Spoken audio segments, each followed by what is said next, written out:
and welcome to TopDeck Tutors, the Magic the Gathering podcast show for people who are interested in the comings and goings of the game, and for people who want to get a little bit better. I'm Kevin. I'm Eoin. And I'm Gearoid. Today we'll be taking you through some things happening in the world of Magic this week. We'll be talking about Brawl, a new format from Wizards of the Coast, and analysing it what we consider in depth.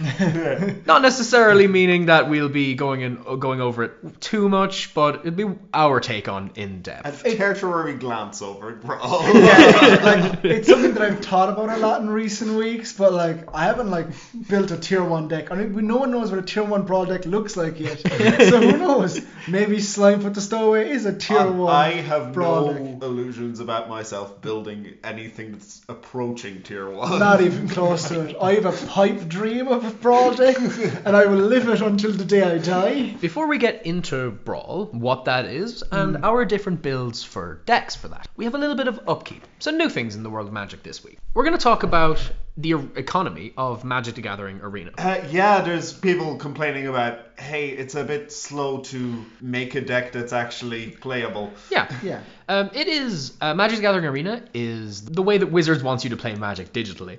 It is the new the new digital alternative to Magic the Gathering Online. Mitgo. Yeah. We have been playing it a bit, and we have some opinions on it before the NDA, some opinions after the NDA. We think they've made some pretty good improvements with it, but the economy, acquiring the cards you want, building the decks you want, it's very difficult. Yeah.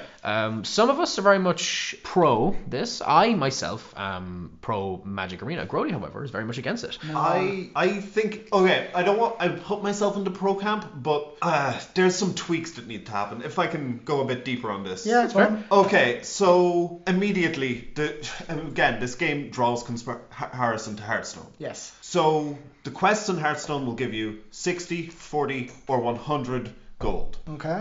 It is 100 gold for a pack. In Magic Arena, you get 300 gold or 225 gold from a quest, 200 on your first win, and then 50 for the next 3 wins. Yeah. That doesn't equal a pack. You are not getting enough for a pack daily. As well as that, a major difference between Hearthstone and Magic is deck size. In Magic, you have a deck size of 60, as people who are listening to this, I'm sure, are well aware, but in Hearthstone, it's 30, and you can only have 2 ofs. And that's a huge difference. If you want 4 of a common, it's a lot more difficult to get 4 of a common, especially when the packs are 8 cards? Yeah, they are 8 cards. Yeah, as opposed to the usual 15 that we get. Yeah, well, honestly, I don't think that a 15 card booster pack would be very good in this. I think there is a reason they kept it to 8.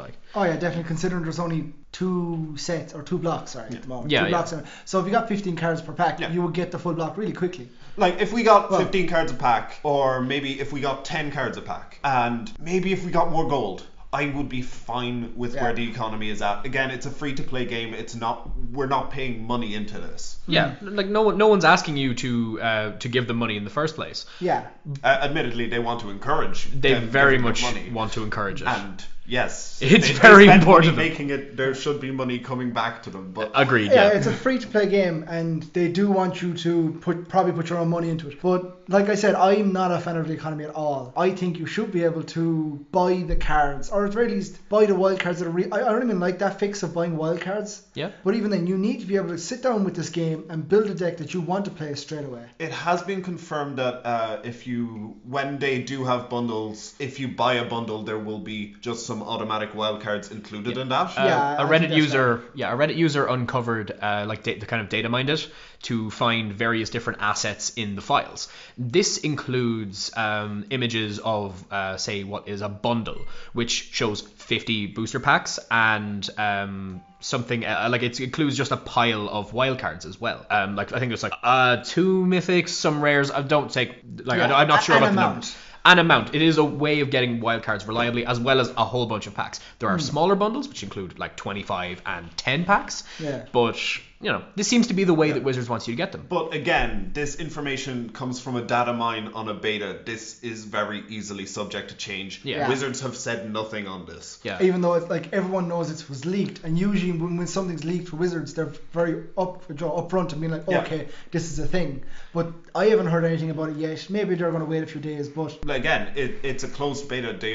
They're not really obliged to say anything on the matter. Nothing is fixed. No, I would like to say I don't think Arena will ever be buy whatever cards you want whenever you want. I don't think that's the kind of game they want to build. I think the solution to this is to just let people buy wildcards at a flat rate. No tricks, no buy booster packs, get free wildcards. I think if we could just buy, if mythics, rares, commons and uncommons had a set value that was reasonable, it would be fairly easy to build like your own kind of deck. Yeah. Like a deck made up of mostly commons, uncommons, 2 rares and a mythic would actually be fairly easy to build. Fairly easy to make, the exact deck you're looking for. You mean Control?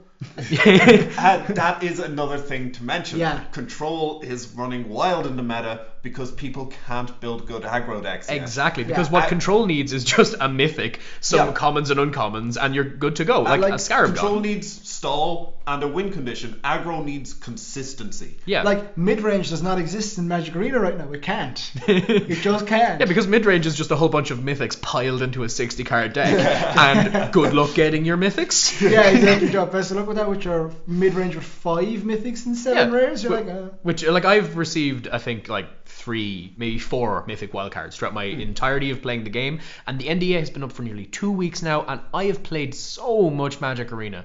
I think last week I got out of my 15 or so wins, I got like to get a booster pack, I got like 70 or something. Yeah. I played it almost religiously. I really like the gameplay. I think it's really tight. And I think if the economy can be fixed, there's a really solid game there. Oh, yeah. There is a really solid game. At the heart of it is the core gameplay of Magic the Gathering, which, well, we all know to be fairly solid, and the visuals of Hearthstone or a Hearthstone competitor. And I just think that's very, very important. I think it'd be very, very good if Wizards could just please let me just buy wildcards on their own.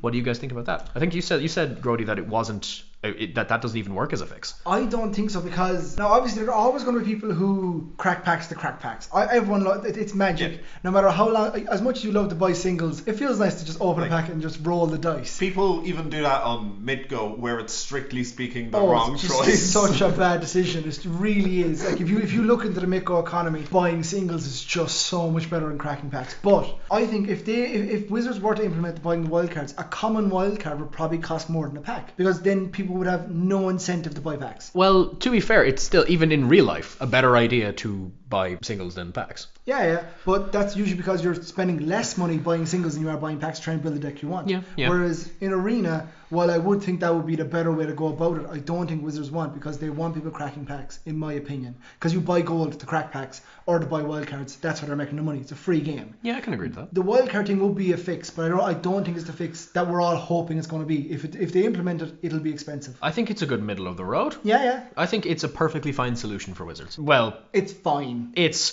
fine. Like if in my opinion, Arena would be an amazing game if you could just buy the singles you wanted or buy wildcards at a very reasonable price.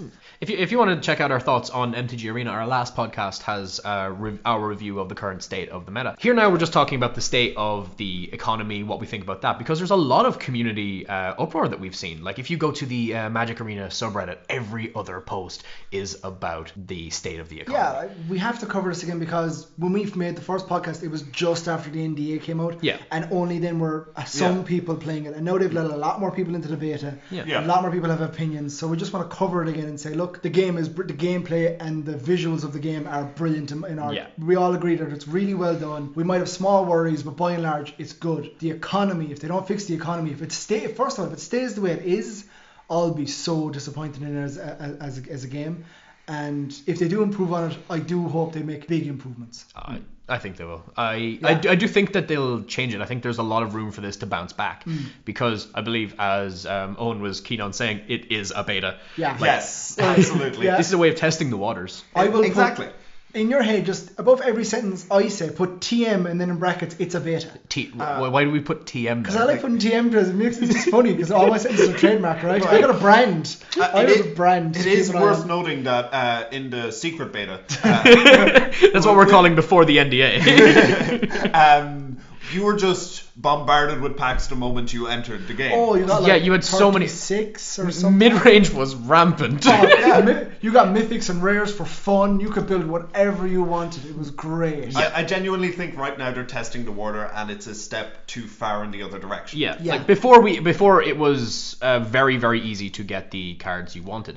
Now it is quite difficult to get the exact cards you wanted. Even some streamers have been saying I can't show off the deck I want because I don't have the cards I want. Noxious, the biggest MTG streamer on Twitch, was saying that he does not have the wild cards to make the cards he wants, to make the decks he wants, to show off.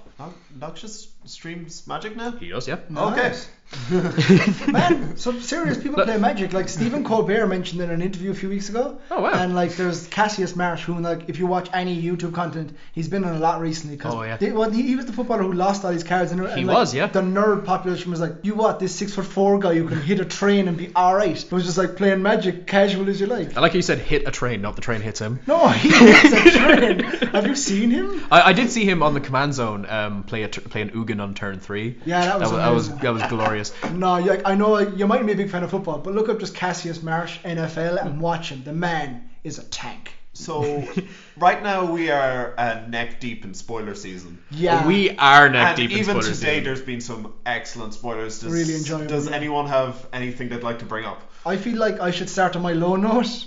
You have Okay. a low note? Yeah, I have a low note. Like just like there were when it was released that we were going to Dominaria, and even I'm a new player, I knew about Dominaria as a plane. I knew it was the home of Magic, and then they were like, we're going to get Karn and Teferi and Yeah. Jyra, and then we got to spoilers. We saw Karn. I think is a perfectly fine card. He's great. I yeah. I want to see it played and see how good it is. I think Teferi is good. I think it's a good planeswalker. It's 5 mana. It's not really what you want, but it's There's an interesting design space there. yeah, but I want to talk about how I think Jyra is so underwhelming. She was one of the 3 faces of this, outside of the Weatherlight as well, which I think is a good card. I think the Weatherlight is a good card as well. But Jyra is, if you've forgotten, a legendary creature, human artificer. She's Jyra Weatherlight Captain, 2 blue-red. So she's, what's that again? Blue-red? Is it? Is it? She's is it. And she is the line of text. She's a 3/3. When you cast a historic spell, draw a card. So artifacts, legendaries, and sagas are historic. That's it. Yeah. As we covered in our first episode, it is good to see an Is It artifact planeswalker. Yeah, we were. Yeah, something that's different from the usual blue-red spell slinging. Yeah, because Yeah. there are a lot of people who want to play artifacts in blue-red because they're just the best colors. It's the best artifacts, color yeah. combination to play Yeah. artifacts.deck.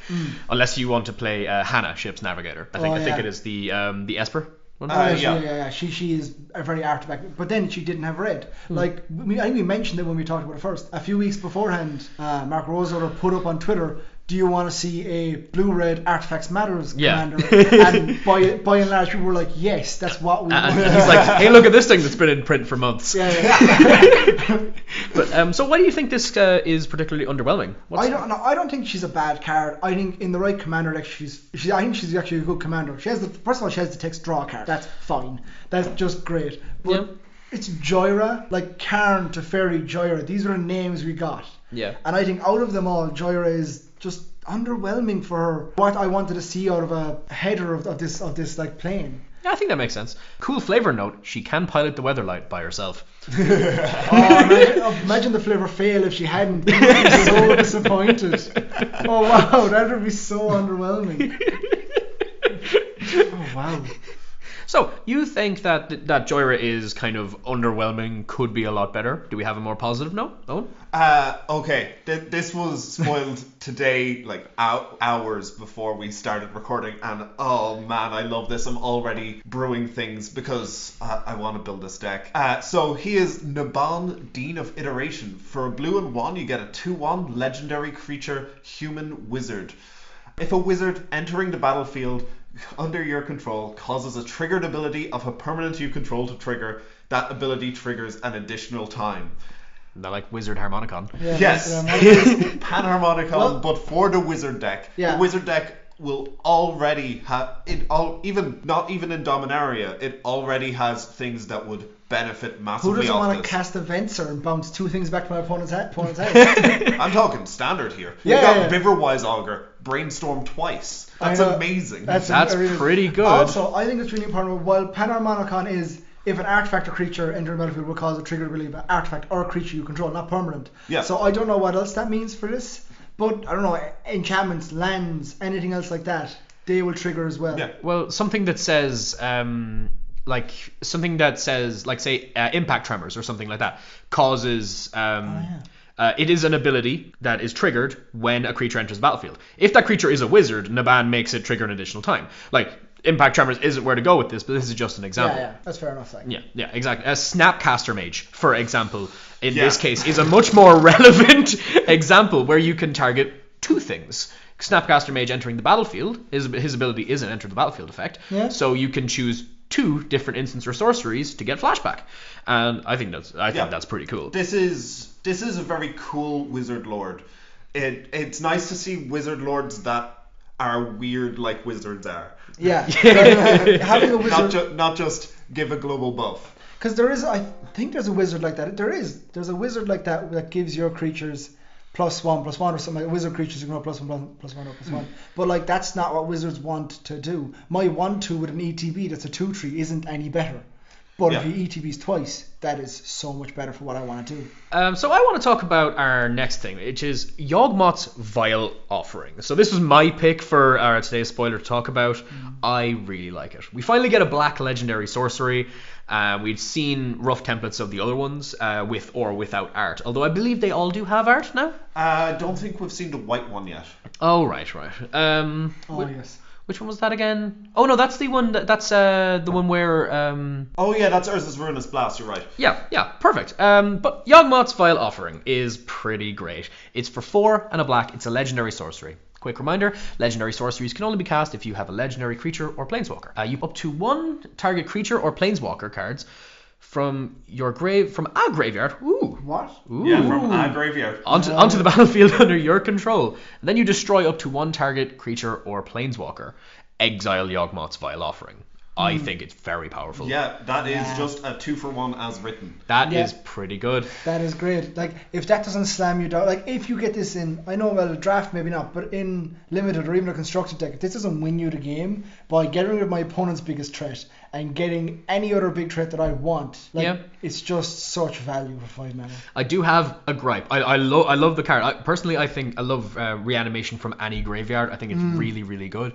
But I do have a gripe. I wish it killed something and then reanimated something, so that you could, if there's no legal targets in the graveyard, say I'm going to snipe your Jace or whatever, and then I'm going to take your Jace. Yeah. I think that's much better. It's got a much better line of play. It allows you to, the card needs less setup. Like generally, this card already requires you to have a legendary in play.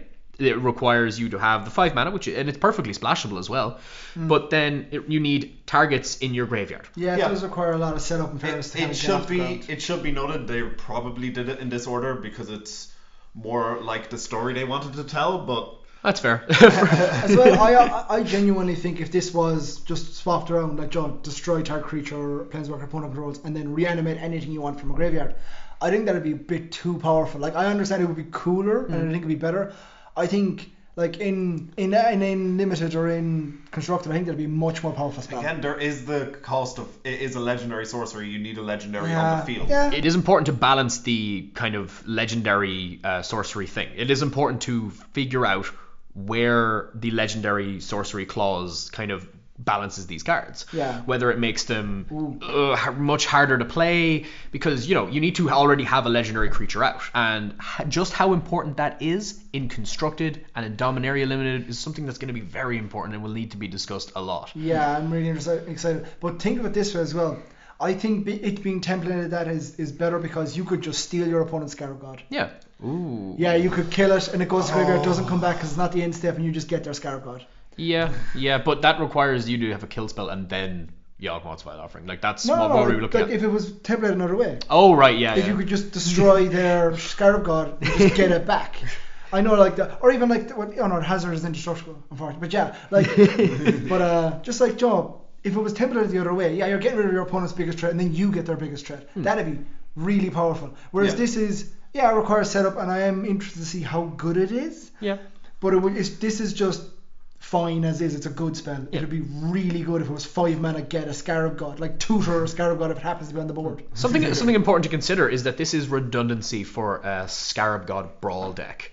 If you have if you have a Scarab God out, you can instantly cast this because he's legendary. But it's also redundancy for Scarab God's ability in case he gets put back to the command zone. Yeah, somebody you can just let him hit the bin. Which is a nice segue for our main topic. It absolutely is, and it's one of the gripes I have with the format as a whole. Oh, what is that?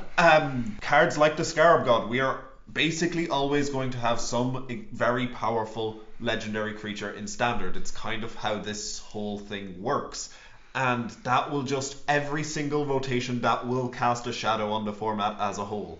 Yeah, like the boogeyman of that format will have a Brawl deck. Yeah. Like having the Scarab God in blue-black control is great. But what happens if you don't hit it in your blue-black control? You probably still win, but if you can turn 5 a Scarab God every game, as long as you hit your lands, that's just great. No, like and then it's a strict, it's a disadvantage in for, like, let's say Hazoret, because then you have technically 8 cards in your opening hand. Yeah.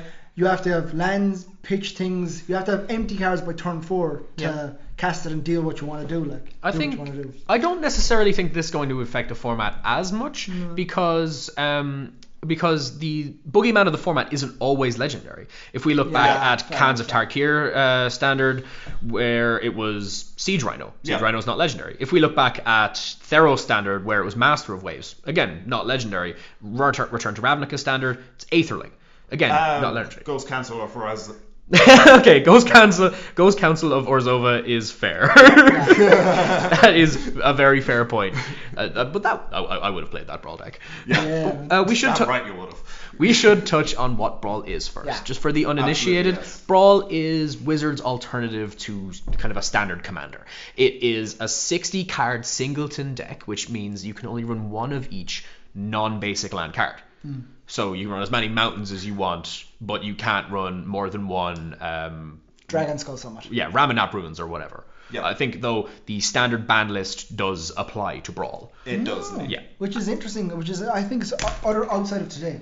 We should probably talk about that, We should probably talk about that. Like, do you think the standard ban list, because cards are banned in standard, sometimes because they're really, really powerful, but sometimes because they can be consistently cast. Yeah, I think that's fair. Like, is a Ramanap Ruins really that powerful in a singleton format? I don't think Ramanap Ruins is that powerful in Brawl, because your opponent has 30 life. Yeah. Also, I mean, like, the same with, what's the menace 3-drop dinosaur that was... Rampaging Frostodon. Yeah.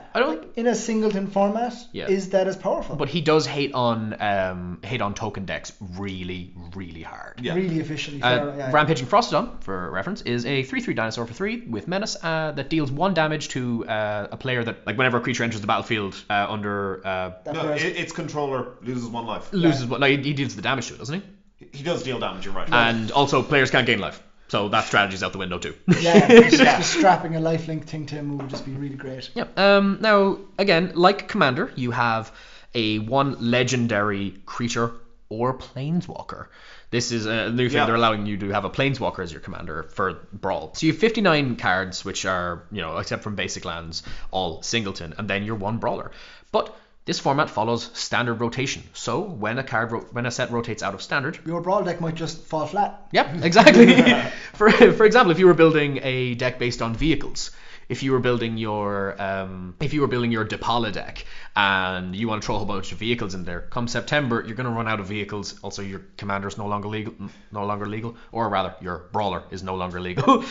Is Brawler the official name though? If the guy is in charge? I'm going to keep calling it Brawler. I like Brawler until it catches on. Yeah. I've already started saying it. I was resistant to this. I'm just going to keep calling them Brawlers until it catches on. But here we're coming into our main topic for today, and we're going to do in-depth analysis of what we think Brawl is and how good we think that's going to be. And we're going to talk about our decks for Brawl, or the different things we're brewing with. And do you guys have any preliminary thoughts on Brawl before we get into it? Something me and Grody were discussing right before we started that I haven't put together, but it's definitely a concern, is that mana fixing is going to be terrible. Really bad. Like if you're in 2 colors, you have to main board Evolving Wilds, fine. Then you have to go put Renegade Map and Traveler's Amulet in your deck. And even as far as dual lands go, in standard right now we have the tap lands, the cycling lands, the buddy lands. Tangle lands. No, those are buddy lands. It takes two to tango. No, that's not even what that term's referring to. You're thinking of the battle lands? Sure. Or charm lands? Takes two to tango. Charm lands. Two to tango. We have diverted from the original topic. Sorry, go on. Yeah. And I believe that's all we have as far as dual lands go. Yeah, like there isn't like a 3-color Brawl deck. I'd be really interested to see, because I'm wondering how you're going to make that work.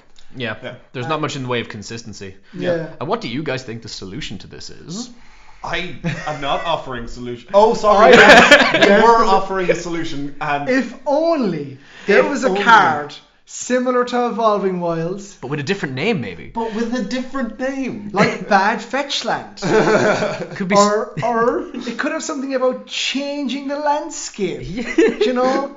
Like, Could be something morphing the ground. Terramorph something. Yeah. So the problem Wizards have previously stated with reprinting Terramorphic Expanse is it's kind of something that's unique to Zendikar. Yeah. So hey, why not make another one with a different name? a more bland name. Or like, I will not argue, I will not disagree with them if they just like, we're just going to throw Terramorphic Expanse into Standard, cause I'm like, fine, it doesn't go with flavor, and that's very important to you. But if you just say, look, we don't want 3 Evolving Wilds to be legal in Modern, if you want to run 12 of them, but like, I know, right? I see no problem. Yeah, if you want to run 12 Evolving Wilds in Modern, you go right ahead, buddy. Your landfall triggers will be great. But other than that, yeah, you're just print Terramorphic Expanse. It makes splashing, it makes the ability to it also brings a card that's 20 cents down to 2 cents, like Evolving Wilds. If you want a Terramorphic Expanse, it costs 20 cents, and that just feels bad. Because it's not printed as much as Evolving Wilds, whereas Evolving Wilds is printed everywhere. They just throw those into sets now if they need another common. Yeah. For reference, Terramorphic Expanse is a functional, it's functionally identical. It is exactly the Word same. for word, the exact same rules. The only as difference is Evolving the Wilds. name and the art. And Terramorphic Expanse hasn't been in Standard since. Zendikar. Original Zendikar. So what's that? Sick. That was before I started playing Magic. Wow. At least 8 years ago. So they just do. Please. This is my one pet peeve with Wizards. Just print Terramorphic Expanse in Standard, please. I think this will fix a lot of problems with like mana fixing for Brawl. Yeah, particularly with Brawl. Like before, it was just a small pet peeve of mine because like we play Commander, and if I'm like Evolving Wilds are just thrown around our builds, but getting a Terramorphic Expanse is actually difficult, and I don't want to pay 20 cents plus €2 shipping for a Terramorphic Expanse. I refuse. Yeah. I refuse to buy a Terramorphic Expanse because there's one somewhere in my bulk commons. At some point, I'm just going to just buy 8 while I'm ordering other cards Yeah. and be done with the whole thing for years. At some point, I will just dive into my box because I refuse. Yeah. I'll just say, right, fine, I'm going to beat you, Terramorphic Expanse. I will beat take you. a marker to my 20 Evolving Wilds and make 10 of them Terramorphic Expanse because I say so. And I refuse. If anyone goes, that's an Evolving Wilds, I will be like, no, okay, I'm not. I will have this argument with you right here, right now. I'm not paying €2.20 for a functional reprint of Evolving Wilds. We'll bring them onto the podcast for a live debate about why they're terrible. Yeah, and I will throw water on you. No, I just can't. I'm not. Like, this is just so annoying for me. I really just go off about this. Please make this card. Like, donate to my cause of writing so many letters to Wizards to just put this in Standard now. What do you guys think about the Brawl format as being a singleton format? Like, kind of how it's less, sort of like your cards are less efficient. You know, like, Yeah. like what do you guys think about that and how that'll shake up? Well, okay, first of all, it was important to do as a whole game standpoint because otherwise you're running Standard with a commander. Yeah, exactly. Like the blue-black control gets strictly better. Yeah, Ew. but I mean, you only have one Scarab God, but it doesn't really die. So. Yeah. like you start going down the list and it's like, oh, do I really have to run this? It's like you're in a control list and you're like, am I really going to throw Hornswoggle into this? Yeah, so the idea of it being like Standard. Now, obviously, this set has been made differently, but Standard has always been built for the idea of running play sets of cards. Yeah. 4, 3, 2, and then 1-ofs occasionally. Whereas Yeah. now Brawl will be 60 card decks, or 24 lands, Yeah. then 20 playables or 25 playables, Yeah. and then 9, 15 filler cards that aren't as good as I want them to Like, be. if we go down the line of, say, burn spells, what we have is Shock, we have Lightning Strike, we have arguably Abrade, then then we we- have Repeating Barrage, Opening Fire. Puncturing Blow. It just gets so bad really quickly. Yeah, your red deck really isn't coming apart there. Like, Yeah. like we see this problem in like Commander. Red is not built for Singleton. yeah. It just isn't, unless it's Perforos. That's it. You have to run Perforos if you're mono red. Just do it. And then spam tokens. Like that's it. Like so, red isn't built for Singleton. It's for consistent either creature aggro or burn. Yeah. And they can do that with playsets, but it cannot do it with Singleton. I'm telling you right now, there will not be a Hazoret Brawl deck that does anywhere near close to tier 1. I do like the potential of running a Hazoret burn deck because Hazoret can always come down on turn 4, but also being penned as a multiplayer format as well. You are never, ever going to win a multiplayer game with a Hazoret Brawl deck. Well, actually, you know what? If you do, hit me up. Tell me about it. I'd love to hear I it. want to hear that. I want to see that match. Yeah, aggroed them all down, turn 5. It's like, What? gosh. You've potentially like 3 opponents with 30 life each. Okay. Commander's a 5/4. Here's how you do it, right? You get a combat celebrant, right? And you get a skin shifter. In standard. In standard. In Brawl, sorry. But in standard. In Brawl. You get a skin shifter, and you attack with one, exert it, then attack with the other, exert it, and it untaps the other one. And then you... No, that doesn't work. We are debunking red. That's what we're here to do. Debunk a whole color. So you attack with both, and then it becomes a copy. Does the skin... No, it's then a celebrant for the rest of the turn. Yes, I've got it. There it is. Flawless victory. Got there. It's still not infinite though. It is infinite. No, isn't it? Combat Celebrant is, for reference, 3 mana 4/1 with, I think he's like a human warrior or something. Yeah. But he has the text, when he attacks, if he hasn't been exerted this turn, you Oh. may exert him. Oh, yeah. If you they do, thought of this, okay. Yeah, they- if you thought do of this. untap all other creatures, there is an extra combat phase after this one. Damn it. So like, you'll get One 2. step ahead of me. You'll get 2 combat I'll phases. get you next time, Wizards. I wouldn't have got away with it too if it wasn't for the meddling, Wizards? R&D design, R&D. Meddling Rosewater. Oh, Is, that sounds like a magic card. It is. What does meddling Rosewater do? What does Meddling Rosewater do? 2 and Wooburg. It's a strong start. Strong start. It is a 0/1 that allows you to assign keywords to each creature on the battlefield. Just as it enters the battlefield, you can just give each of them a keyword of your choice. Has to be different though. Oh yeah, absolutely. And they also lose all other abilities. So you give your opponents crap vanishing. No, it has to be all different, man. Oh right, yeah. Didn't think it through. Cumulative upkeep 1. There you go. That's Meddling Rosewater. Cumulative upkeep 5. Cause. Yeah. Perfect. And you give your stuff infect because that's what Meddling Rosewater is all about. They have to all be different. Oh. I know, right? Infect, exalted. See, now it's balanced and fair. Oh yeah, this is balanced and fair. Wizards, hit me up for R&D. I can do this. I got this. I have my portfolio is literally that card and that's it. It's like, what do you mean? This is all you need. Infect and standard. We have deviated from... Maybe we should get back to brawling. Grody, tell me, who would you run? Let's see how this goes. Who are you taking to Brawl Night? I don't know. I was thinking Who about... are you taking to the Brawl? Oh, nice. We're going to have a ball at the Brawl. Anyway. So that we're going to name a deck, but prom's tomorrow. Oh my god, it'll be the Time Street Navigator deck. Yes! But prom's tomorrow. Please no. Yes, we're making it happen. Enough. Grody, what's your brawler? Okay, I was thinking about Rashmi and just making Cascade Light, but that was like meh, and I've seen a lot of people build it already, so I decided to do something slightly different. Same colours. I want to build Nissa, Steward of Elements. What? I do. Well, let's start with this is a commander light format. Let's finally have a planeswalker mentioned. Okay, all right. So- Most people are talking about building with like creatures, particularly like gods or something. So why Nissa? It's just kind of a personal. First of all, I want to see if it'll work. Like it's consistent. Like it is a planeswalker that you can get out consistently, Okay. and it's unlike other potential creatures. Like let's say if you play any other color, you might be able to do what you need to do to turn you get your brawler out. All right. What does Nissa do?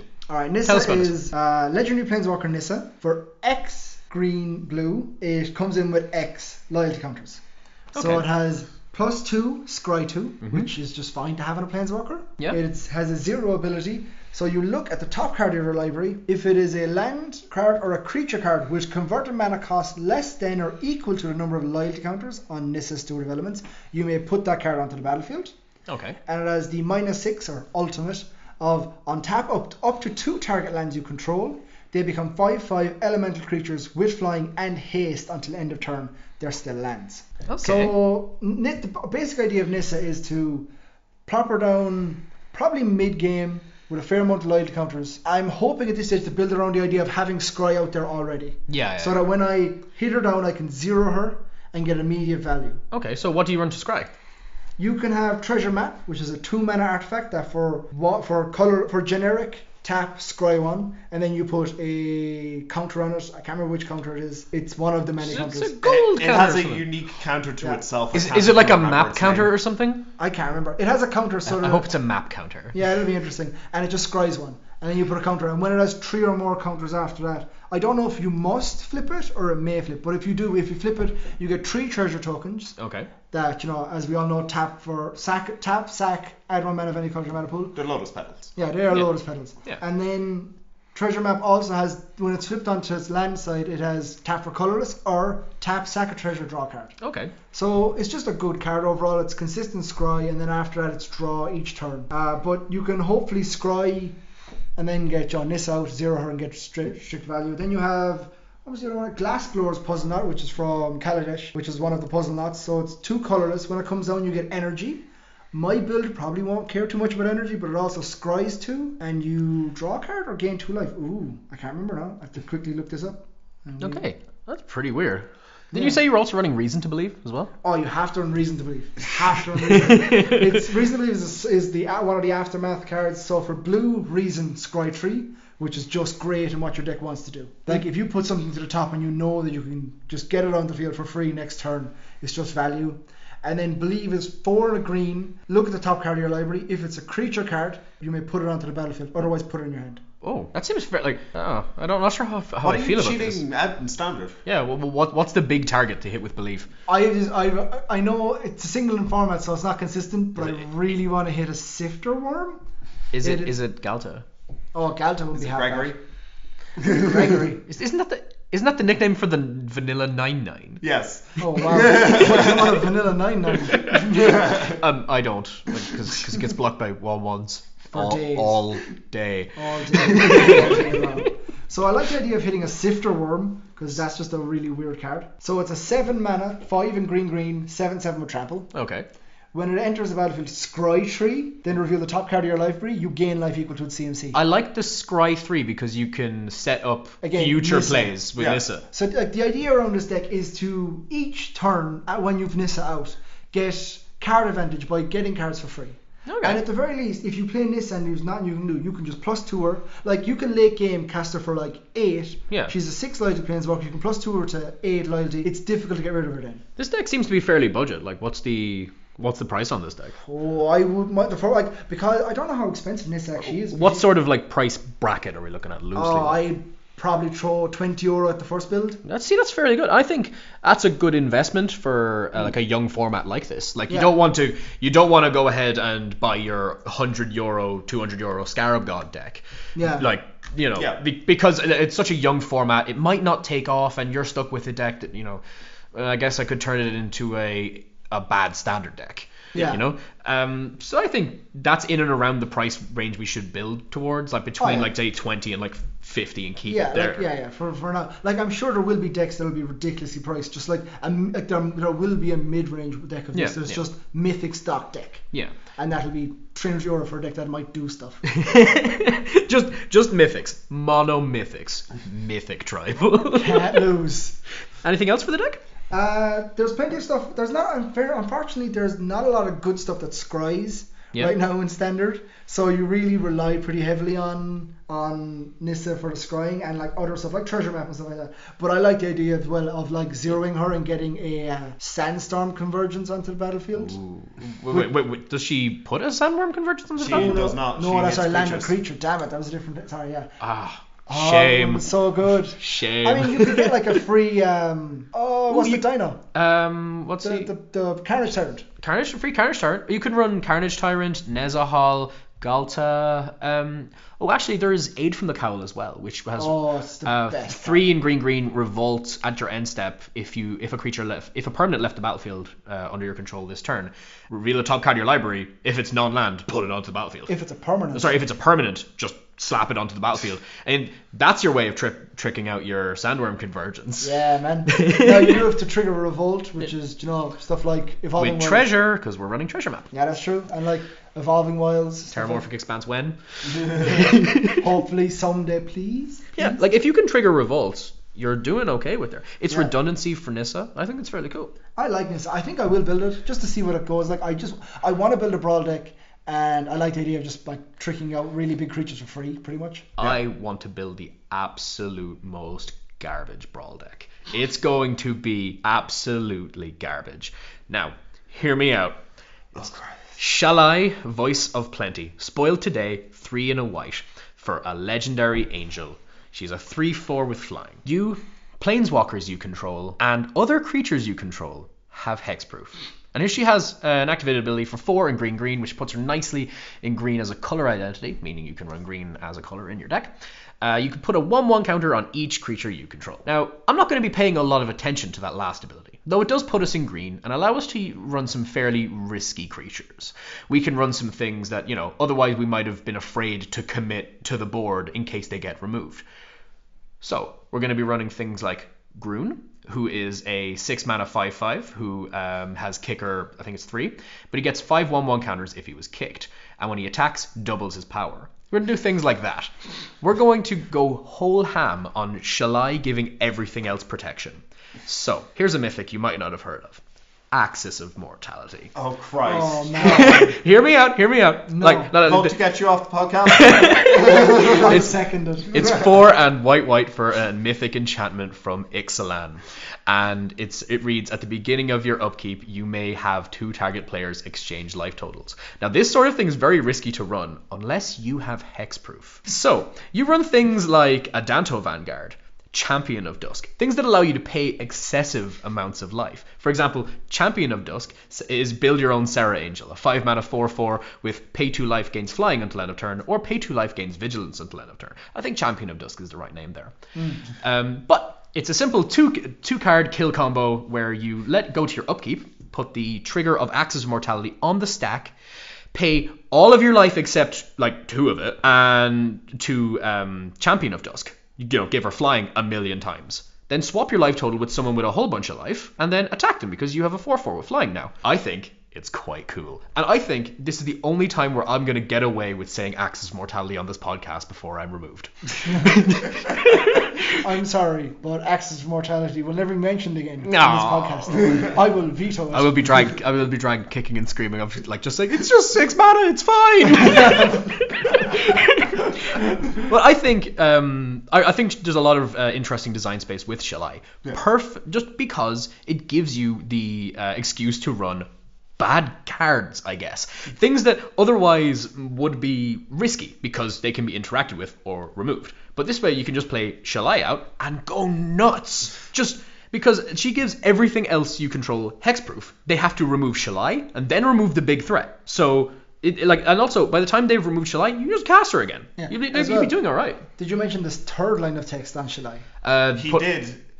He said that he was actively ignoring it. We're not going into a weenies deck, but that is a direction you could go with this. You can just go green white weenies. You can throw, I believe it's Eoin's brawler into. Yes.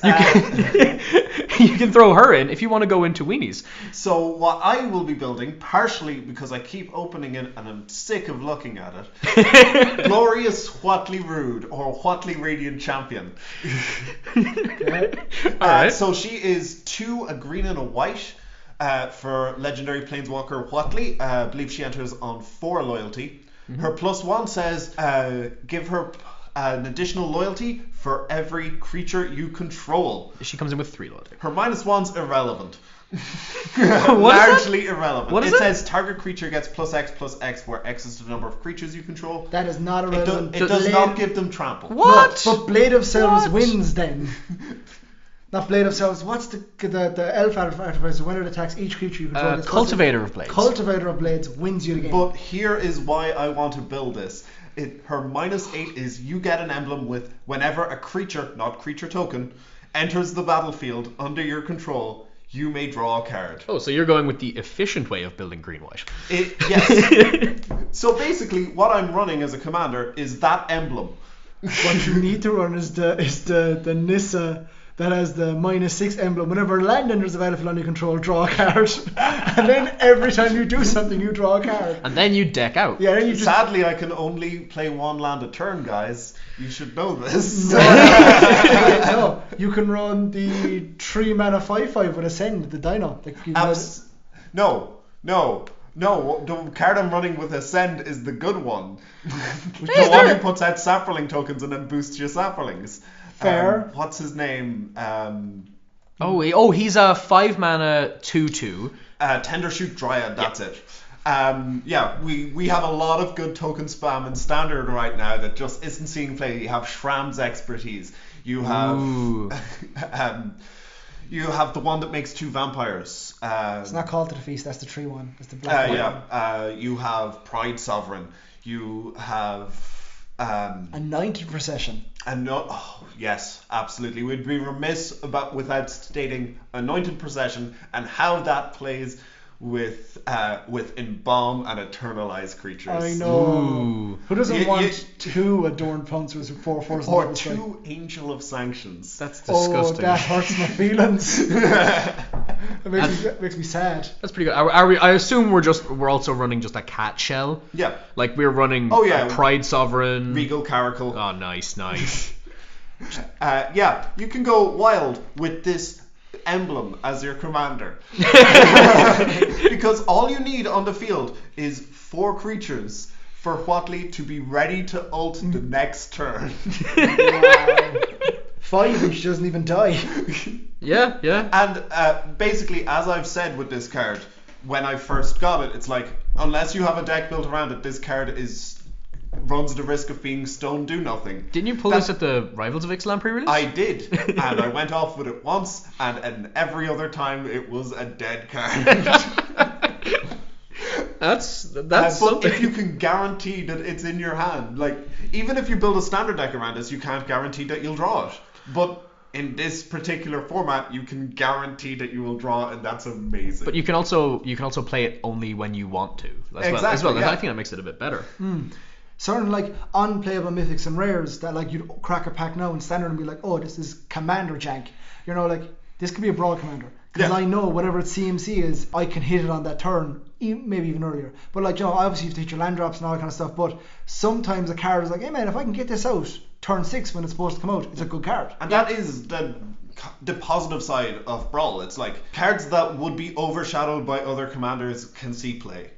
Yeah, I think that's fair. Because of the smaller card pool, you have just so much more kind of variance between a deck. I think this is where we'll see something like the uncommon legendaries from Dominaria. Yeah. Like this is Sunbird Evocation's time to shine. Oh no. I'm sorry, but Sunbird's Invocation saw fringe play on bad approach decks because it meant cast 1 approach win. Does it? It does mean that, yes. Yeah, because you cast approach, it goes in Sunbird. Well, you have to hit an approach with your Sunbird's evocation trigger. No, can't you stack it so that the... No, you cannot stack it that way. No, you can't, because it triggers when you cast a spell. Oh, no. Now, you know what does copy approach? Primal Amulet. Yes, That is Primal true. Amulet just goes off with it and immediately is a win. Yeah. It's You gain important. 7 life, then win the game. Yeah, right. Fair magic. I think the meta would be fairly interesting because we won't see things like a God Pharaoh's Gift deck. We won't see things like a Hazoret deck. We won't see things like an approach deck. Well, at least not a lot, I don't think, because you can only run one copy of the approach. You can only run one copy of Gift. You can only run one Hazoret. I think the meta is going to be fairly interesting. How do you guys think this is going to shape up? Scarab God. Yes, the meta will be Scarab God dot format. But I like the idea if this is a format that Wizards want to put time and energy behind. One, they wanna make money off it. They just do. Like standard is where they pay their bills. Yeah. I guess, yeah. Standards, so they obviously want this to make money off it. It also makes, like we said, unplayable mythics and rares, and now uncommons, or now have a side home where people will spend money to buy them. I don't think it's going to change the prices of certain cards. Like, it's not a competitive format. They're not going to have, as far as not yet anyway. There's no Pro Tour for Brawl. So which Pro will Tour be return to Kamigawa. sorry, I forgot about that. Yes, of course. But Don't lie to our listeners. I'm sorry, I'm a filthy liar.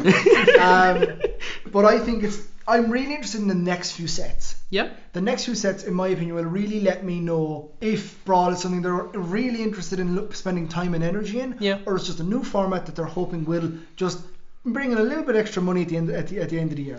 That's fair. I'm always happier with opening a booster pack and finding there's more things in the pack you have use for. There's nothing like opening a booster pack and looking at the rare and going, oh, this is a cool commander, I might build this. And look at these uncommons, they're cool for standard, and oh man, this common, it's good for pauper. Like, I just want to open a booster pack and get things that, get value. I'm not even expecting my money back. I know Wizards aren't going to do that. Yeah, That's fine. But I want cards that I'm okay with spending my money on this. Things like Brawl allow immediate use for standard legal sets, and just kind of like the filler from your booster pack can go into this. Here's the thing: if I open a booster pack of Amonkhet and crack Nissa, I'm like, I'll throw this in a commander deck one day. Yeah. That's it. And I'm like, it'll scry 2 and then die. That's what it'll do. But now I'm like, can I make this work? Can I make Nissa be fine? Fun and actually win a game? Because with Commander, with the massively legal card pool, if you open a bad legendary, you're like, oh, someone who deals with, for example, what's it? The legendary from, I think she was recently spoiled today, but interacts with historic spells, was it? Gyra. Oh. The one I spoke about. My bad. There's another one, wasn't there? There are a few creatures that care about historic. They really are putting a lot of effort and time into this. Yeah. But Gyra is the one that I talked about, the one I'm underwhelmed. But if you want to build a Brawl deck around it, I'd be pretty alright with that. Yeah, Rona, Disciple of Gix is what you're thinking of. Oh, right, yeah. You can, when she enters the battlefield, you may exile target historic card from your graveyard, and you may cast non-land cards exiled with her. For 4 and tap, you can also exile the top card of your library. That's for 1 and blue-black. It's a 2/2 Artificer. It's fine, but I wouldn't run it as a commander ever. Because if you want to deal with things that are historic, legendaries and stuff, why would you not run Captain Sisay? Yeah. Why would you not run Captain Sisay? If you want to deal with artifacts, you want to deal with separate colours, I guess. Yeah. But then if you want to run artifacts, you just go into the white, the Esper, the one we spoke about earlier. Yeah. There's an Esper commander that was that cares about artifacts. That's just better than this. Yeah, that's the thing. When there's one that's strictly better, it means that there's much less interesting design space. The little bits that make that card interesting don't stand out. This is also something that I like to point out that I just popped into my head there, and you can tell me I'm wrong. But I will. Yeah, there we go. It feels like to me a lot of commander jank or bulk rares and stuff like that are in standard that might see commander play only see it after standard rotates. Yeah. There are a lot of cards that are now main that are staples in commander or really powerful cards that didn't really see that rise until they were out of standard because people were like, oh, this card is not legal in standard, can I do something with it? It's in my collection. Is it good? Or I had the idea but it was or it was expensive. Sometimes cards are they drop in price really quickly after standard. Yep. Yeah, that's fair. So maybe people will be like, oh, this guy's really good as a Brawl commander, let's try it as an actual commander. Alright. And then get a much larger pool of cards and a much larger deck and see if I can make it work. I think it's a good time to wrap up, maybe. Yeah. What do you think, Oz? Now, before we go, I want to do a public service announcement on Chainer's Torment. Today I discovered if you activate the third ability of Chainer's Torment, it's a saga from Dominaria, but the third ability puts an XX horror token onto the battlefield, where X is half your life total. Then it deals X damage to you. If you double this effect with Anointed Procession, you just die. So just be careful about that. And I did warn you. Were you thinking of that yourself? I was just wanted to find out like how it interacted. Checked out the release notes, asked Reddit, and yes, you die. You just die. You just die. Draw a card and then die. Yeah.